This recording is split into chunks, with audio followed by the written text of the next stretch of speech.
So hello and welcome everyone. तो आज हम लोग स्टार्ट करने जा रहे हैं वर्क, एनर्जी एंड पावर। ये चैप्टर नहीं है, one of the greatest tool of physics का।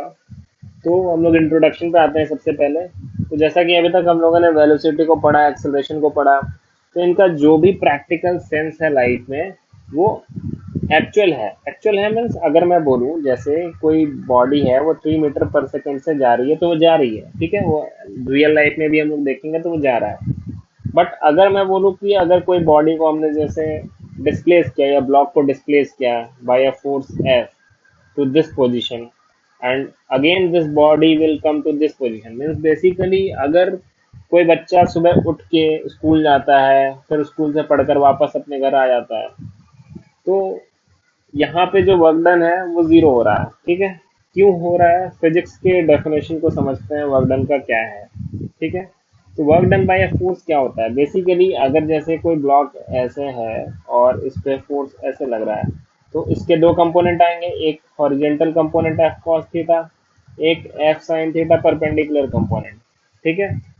एफ कॉस थीटा जो है वो direction of the displacement of the body के है, means basically F cos theta इस डायरेक्शन में लग रहा है, डिस्प्लेसमेंट भी इसी डायरेक्शन में हो रहा है, ठीक है। तो ये एफ कॉस थीटा और डिस्प्लेसमेंट का जो डायरेक्शन है वो एक डायरेक्शन में है, तो वर्क डन भी यही करेगा, ये वर्क डन नहीं करेगा। अब ये क्यों नहीं करेगा इसको देखते हैं। बेसिकली वर्क डन होता क्या है? वर्क डन होता है फोर्स डॉट एस, ठीक है। फोर्स और डिस्प्लेसमेंट जो है ये दोनों वेक्टर क्वांटिटी हैं, तो यहाँ पे इनका डॉट प्रोडक्ट लेते हैं, ठीक है। और एक और इंटरेस्टिंग फैक्ट बताते हैं, अगर एक वेक्टर है दूसरा भी वेक्टर है, उनका डॉट प्रोडक्ट लेंगे तो हमें जो हमें कंपोनेंट मिलेगा, जो बेसिकली हमारा रिजल्टेंट निकल के आएगा, वो स्केलर होगा। क्यों? क्योंकि जब डॉट प्रोडक्ट लेते हैं तो आई डॉट आई वन हो जाएगा, जे डॉट जे वन हो जाएगा, के डॉट के वन हो जाएगा, ठीक है। तो बेसिकली हमें एक स्केलर क्वांटिटी मिलता है। तो वर्क क्या है? एक तरह का स्केलर क्वांटिटी है, ठीक है। Force dot S, dot product of force vector and displacement vector work done देता है, ठीक है। अब इसको देखना कैसे है, इसका सेंस कैसे है, इसको समझना है थोड़ा सा। जब भी कोई यहाँ पे फोर्स कैसा है? कांस्टेंट फोर्स है और डिस्प्लेसमेंट हो चुका है, ठीक है। तो हमें कुछ कुछ चीज़ों को ऑब्जर्व करना होगा कि डिस्प्लेसमेंट किस डायरेक्शन में हुआ है। जैसे कि ये फोर्स लगा इस पे, अब इसका एक कंपोनेंट इधर आया एफ कॉस थीटा, एक कंपोनेंट इधर आया एफ साइन थीटा, डिस्प्लेसमेंट इस डायरेक्शन में हो रहा है। तो हमें वर्क डन के लिए हमने बताया कि एफ डॉट एस लेना है। तो अगर यहाँ पे फोर्स ही हमारा जो ये एफ है यही एफ कॉस थीटा हो जाए, मतलब जो फोर्स लग रहा है वही एफ कॉस थीटा हो जाए, और डिस्प्लेसमेंट जो है इस डायरेक्शन में हो रहा है, तो कॉस थीटा की वैल्यू तो वन वन आ गई, क्योंकि थीटा की वैल्यू जीरो हो गई। जिस डायरेक्शन में एफ कॉस थीटा लग रहा है उसी डायरेक्शन में डिस्प्लेसमेंट हो रहा है, तो थीटा की वैल्यू हो गई जीरो, ठीक है। तो ये हो गया हमारा एफ एस कॉस थीटा, ये वर्क डन देगा। या फिर अगर हम लोग इसे देखें एफ साइन थीटा, तो ये एफ साइन थीटा वाला जो फोर्स है और जो डिस्प्लेसमेंट है उनके बीच में एंगल कितना हो रहा है? एफ साइन थीटा इस तरफ है, डिस्प्लेसमेंट इस तरफ हो रहा है, तो इनके बीच में एंगल क्या है? 90 डिग्री। कॉस 90 की वैल्यू क्या होती है? जीरो होती है, ठीक है। अब दो चीज़ों को समझते हैं। एक तो ये कि दो तरीके से वर्क डन को निकाला जा सकता है, ठीक है। हमें क्या करना है कि या तो फोर्स को डिस्प्लेसमेंट के डायरेक्शन में तोड़ लो, ठीक है, एफ कॉस थीटा कर लो, या डिस्प्लेसमेंट को फोर्स के डायरेक्शन में तोड़ लो। मतलब कि जो एस है, जो डिस्प्लेसमेंट है, इसको ही थोड़ा फोटो क्लियर बनाते हैं, एक मिनट। इस पे आ जाओ, ठीक है। तो अगर जैसे दो चीजें कर सकते हैं, एक मिनट, ये इरेज नहीं हो रहा, कोई नहीं, ठीक है।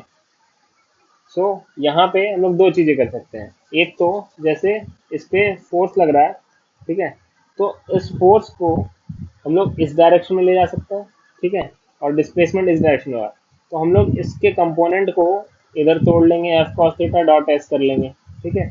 ये हमारा एक तरह से वर्क डन आ जाएगा। या फिर हम लोग इस एस को ही इधर तोड़ लेंगे और F dot S cos theta कर लेंगे। ये बात समझ में आई? एस को ही इसके कंपोनेंट के अकॉर्डिंग तोड़ लेंगे और जो हमारा वर्क डन है वो निकल आएगा, ठीक है।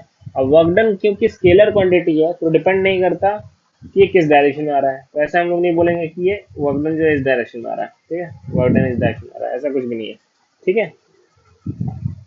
तो ये था वर्क डन का कॉन्सेप्ट। उसके बाद आते हैं हम लोग कुछ थ्योरेटिकल कॉन्सेप्ट जो है इसके साथ अटैच्ड है। जैसे कि यहाँ पे समझने वाली बात यह है कि जब किसी पॉइंट ऑफ एप्लीकेशन से देखते हैं, मतलब वर्क डन क्या है, एक तरह का डिस्प्लेसमेंट चेक कर रहे हैं। डिस्प्लेसमेंट कहाँ से चेक कर रहे हैं, ये मतलब फ्रेम ऑफ रेफरेंस पर डिपेंड करेगा। ठीक है, कोई बॉडी कहाँ से देख रही है उसके according frame of reference displacement change कर देता है, तो इस पर डिपेंड करेगा। और अगर मल्टीपल फोर्सेस लग रहे हैं, जैसे F1 लग रहा है, F2 लग रहा है, F3 लग रहा है, ठीक है, अप टू Fn इतने सारे फोर्सेस लग रहे हैं, और अगर किसी बॉडी का पोजीशन चेंज होकर R1 से R2 पे जाता है, तो हम लोग क्या लिखेंगे, समेशन ऑफ F, मतलब सारे फोर्सेस को सम करेंगे, dot delta R. Delta R क्या, पोजीशन वेक्टर का चेंज, R2 से जो R1 का चेंज हुआ है, ठीक है, R2 माइनस R1 का। यहाँ पे एक इम्पॉर्टेंट पॉइंट है, बहुत ही इंपॉर्टेंट पॉइंट है, इसको नोट करने की जरूरत है कि ये जरूरी नहीं है, जैसे किसी ब्लॉक पे फोर्स लगा, ठीक है, अब ये बॉडी जो है ये डिस्प्लेस हो गया, ठीक है, डिस्प्लेस हुआ तो इस मोशन के दौरान इस बॉडी पे फ्रिक्शन भी लग रहा था, ठीक है, तो जो फ्रिक्शन लग रहा था, फ्रिक्शन क्या मोशन को कॉज कर रहा था, क्या फ्रिक्शन की वजह से ये मोशन आया था, नहीं ऐसा नहीं है, मोशन जो है वो इस फोर्स की वजह से आया था, ठीक है, फ्रिक्शन जस्ट अपोज कर रहा था उस रिलेटिव मोशन को, बट यहाँ पे फ्रिक्शन भी वर्क डन करेगा, ठीक है। तो इम्पॉर्टेंट पॉइंट नोट डाउन करने वाली ये है कि ये जो बॉडी है इस पे जरूरी नहीं है कि जो फोर्सेस लग रहे हैं उसके वजह से मोशन कॉज हो, और वही तभी वर्क डन को काउंट करें। हम लोग वर्क डन को तब भी देखेंगे अगर उस फोर्स की वजह से मोशन नहीं आ रहा है। जैसे अगर हमने किसी बॉडी को लिफ्ट कर दिया, अपनी पोजीशन से ऊपर उठाया, तो भी जो ग्रेविटी है वो वर्क डन कर रहा है। ग्रेविटी ने तो किसी तरह का वर्क फोर्स लगाया नहीं था सो डैट कि हम लोग ऊपर उठा सके किसी बॉडी को, फोर्स तो हमने लगाया था, बट ग्रेविटी वहां पे वर्क डन करेगा, ठीक है। तो इसके बाद हम लोग नेक्स्ट पेज में देखेंगे नेचर ऑफ वर्क डन क्या होता है, कब पॉजिटिव वर्क डन होता है, कब नेगेटिव वर्क डन होता है, तो वो पेज 2 में हम लोग देखेंगे, ठीक है। Thank you.